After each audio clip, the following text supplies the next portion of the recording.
Hello friends, welcome to our channel సౌజీ సాంద్ర రుచులు అండ్ బ్లాగ్స్. ఫ్రెండ్స్, అందరూ ఎలా ఉన్నారు? బాగున్నారా? నేను కూడా చాలా బాగున్నాను.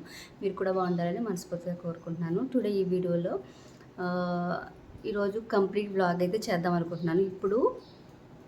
ఈరోజు నుంచి డైట్ చేద్దాం అనుకుంటున్నాను. ఈరోజు నేను డైట్కి ఏమేమి ఫుడ్ తీసుకుంటున్నానో అంతా కూడా ఈ వీడియోలో పెడతాను. మార్నింగ్ ఇప్పుడు నేను ఏం చేసుకుంటానో అది కూడా పెడతాను. చూడండి, మనం త్వరగా సన్నగా అవడానికి ఎలాంటి ఫుడ్ తీసుకుంటే మనం హెల్తీగా అలాగే చక్కగా స్లిమ్గా అవ్వచ్చో ఇవి నేను డైలీ ప్రతిరోజు వీడియో చేస్తాను ఏమేమి తీసుకుంటున్నానో. ఇప్పుడు మిల్లెట్స్ తీసుకోవడం వల్ల మన హెల్త్కి చాలా చాలా మంచిదండి. మనం త్వరగా సన్నగా అవ్వడానికి మంచిది, అలాగే మన హెల్త్కి చాలా మంచిది. మెయిన్ హెల్త్కి చాలా మంచిది అనమాట మిల్లెట్స్ తీసుకోవడం వల్ల. మిల్లెట్స్ తెలుసు కదా అందరికీ, ఈ కొర్రలు, సామలు, అండు కొర్రలు ఇవన్నీ కూడా మనం డైలీ రోజుకొకటి తీసుకోవాలన్నమాట. తీసుకోవడం వల్ల మనం హెల్త్కి చాలా మంచిది. అవన్నీ కూడా నేను ఇప్పుడు ఈ వీడియోలో పెడతాను. ఆల్రెడీ నేను కొర్ర అన్నము, సామల అన్నము ఎలా చేయాలో మన ఛానల్లో నేను ఆల్రెడీ చేశాను వీడియో. ఒకవేళ ఎవరైనా చూడకపోతే, ఎవరికైనా ఎలా వండాలో తెలియకపోతే నేను డిస్క్రిప్షన్లో లింక్స్ ఇస్తాను, ఒకసారి ఓపెన్ చేసి చూడండి.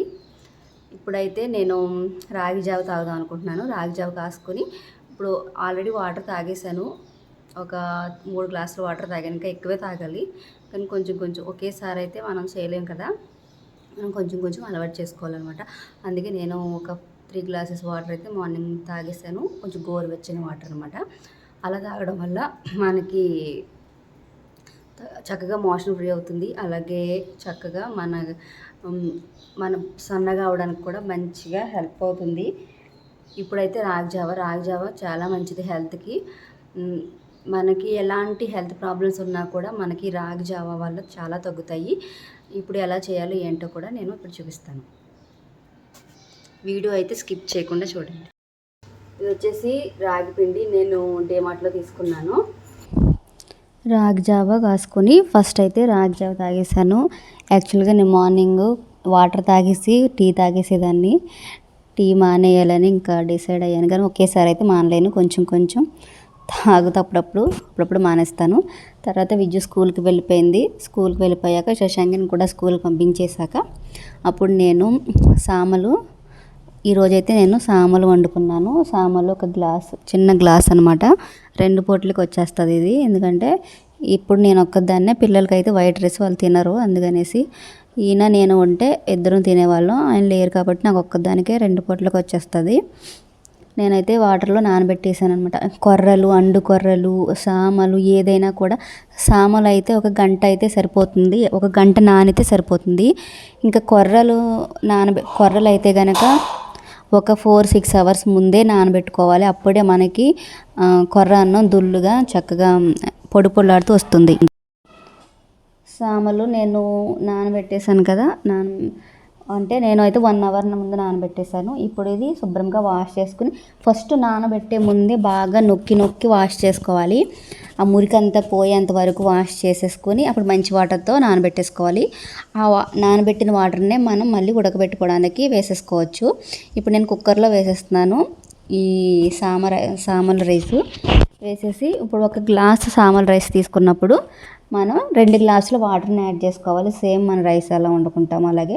కానీ రైస్ అయితే అప్పటికప్పుడు పెట్టేసుకుంటాం కదా కుక్కర్, కానీ ఇది ముందుగా నానబెట్టుకోవాలి, ఖచ్చితంగా నానబెట్టుకోవాలి. లేకపోతే ఉడకదు, మనకి టేస్ట్ కూడా బాగోదు అనమాట తినడానికి. ఇప్పుడు నేను 2 గ్లాసుల వాటర్ని అయితే యాడ్ చేస్తాను. ఇప్పుడు ఇందులోకి మెయిన్ వచ్చేసి ఇవి చప్పగా ఉంటాయి, మనం తినలేం కాబట్టి కొంచెం కల్లుప్పు వేస్తున్నాను నేను. ఒక 1/2 టేబుల్ స్పూన్ కల్లుప్పు, అలాగే ఇందులోకి 1 టేబుల్ స్పూన్ జీలకర్ర. ఈ జీలకర్ర ఉప్పు యాడ్ చేయడం వల్ల మనకి కొర్ర అన్నం కానీ, సామలు, అండు కొర్రలు ఇవన్నిటిలోనూ కూడా సేమ్ ఇదే ప్రాసెస్.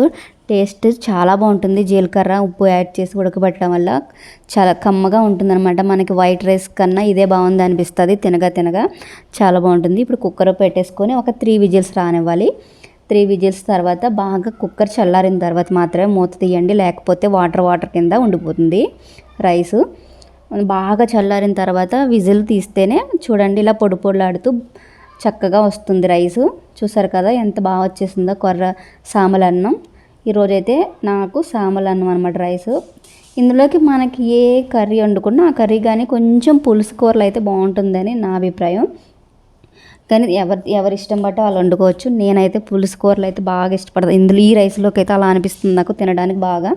సో ఇప్పుడు ఈ రైస్ అయిపోయింది కాబట్టి దీన్ని మూత పెట్టి పక్కన పెట్టేసుకున్నాను. మళ్ళీ కుక్కర్లోకి నేను ఈరోజు పప్పు పాలకూర వండుతున్నాను అనమాట. నేను సాములు నానబెట్టినప్పుడే నేను కందిపప్పు కూడా నానబెట్టేశాను. నేను ఎర్ర కందిపప్పు అలాగే ఈ పసుపు కందిపప్పు ఉంటుంది కదా, మామూలు కందిపప్పు, ఈ రెండు కూడా కలిపి నానబెట్టుకున్నాను అనమాట.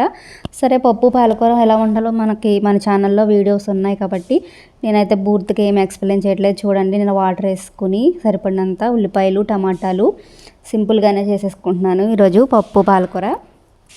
అలాగే అందులోకి ఒక 2 పచ్చిమిరపకాయలు శుభ్రంగా వాష్ చేసి అలాగే కట్ చేసి కడిగి పెట్టుకున్న పాలకూరని యాడ్ చేసుకుంటున్నాను. ఇలా పాలకూరను కూడా యాడ్ చేసేసుకొని ఇందులోకి 1/2 టేబుల్ స్పూన్ పసుపు యాడ్ చేసుకోవాలి. అలాగే రుచికి సరిపడినంత ఉప్పు,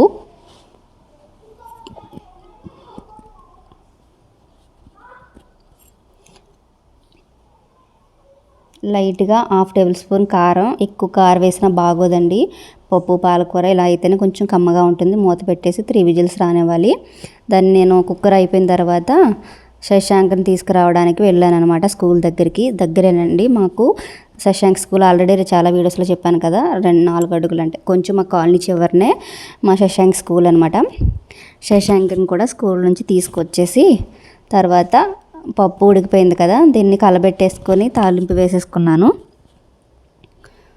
తాలింపుకి చూసారు కదా, ఒక 2 టేబుల్ స్పూన్ ఆయిల్, అలాగే ఆవాలు, వెల్లుల్లి రమ్మలు, జీలకర్ర, అలాగే ఒక 2 ఎండుమిరపకాయలు, కాస్త ఇంగువ అంటే చిటికుడు ఇంగువ యాడ్ చేసుకొని బాగా ఫ్రై అయిన తర్వాత మనకి వెల్లుల్లిపాయ బాగా వేగితేనే మనకి పప్పులో మంచి ఫ్లేవర్ వస్తుందన్నమాట. ఈ తాలింపు వేసిన తర్వాత పప్పు పాలకూరని స్టవ్ పై పెట్టి ఒక 2 మినిట్స్ అయితే ఉడకనివ్వాలి. అలా ఉడకడం వల్ల మంచి టేస్ట్ వస్తుంది, ఫ్లేవర్స్ అంతా పట్టి. చూసారు కదా, ఈరోజు నా సామల అన్నం పప్పు పాలకూర. ఇందులోకి నేను ఒక ఎగ్ ఫ్రై కూడా చేశాను అనమాట. గుడ్లు ఉడకపెట్టేసి ఫ్రై చేశాను, చాలా బాగుంది. ఇప్పుడు వచ్చేసి ఈరోజు బ్యూటీ టిప్ ఒకటి చెప్తున్నాను. ఏంటంటే మనకి కళ్ళ కింద మనకి మచ్చలు వస్తాయి కదా, డార్క్ సర్కిల్స్ పోవడానికి బెస్ట్ టిప్ అనమాట. ఈ కీర దోసకాయ ఉంటుంది కదా, ఇలా తురుముకొని కీర దోసకాయ, అలాగే ఇంకొకటి బంగాళదుంప. చాలా సింపుల్ టిప్ అండి, చాలా బాగా వర్క్ అవుతుంది. అలాగే ఈ బంగాళదుంప కూడా పైన ఏమి చెక్కుకోని అవసరం లేదు. దాన్ని కూడా ఇలా తురుముకొని ఈ కీర దోసకాయ మనం తురుముకున్నాం కదా, ఈ వాటర్ని ఇలా వడకట్టుకోవాలి. ఇలా వడకపెట్టేసుకొని అలాగే సేమ్ ప్రాసెస్ మన బంగాళదుంపని కూడా తురుముకున్నాం కదా, అలాగే బంగాళదుంప కూడా ఇందులో నుంచి రసం తీసుకోవాలి ఇలా వడకట్టుకుని.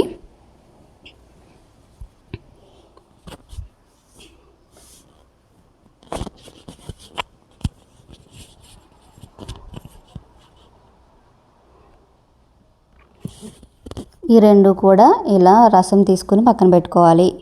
ఇప్పుడు ఇంకొక బౌల్లోకి 1 టేబుల్ స్పూన్ కీరదోస రసము, అలాగే 1 టేబుల్ స్పూన్ ఆలు రసము యాడ్ చేసుకోవాలి. బంగాళదుంప రసము ఉంది కదా, జ్యూసు, ఈ రెండు కూడా యాడ్ చేసుకొని 1 టేబుల్ స్పూన్ కాఫీ పొడి. మళ్ళీ ఏ కాఫీ పొడి అనేసి అడుగుతారు కదా, ఏ కాఫీ పొడి అని యూస్ చేయొచ్చండి, అది కాఫీ పొడి అయితే సరిపోతుంది. ఈ మూడు కూడా బాగా మిక్స్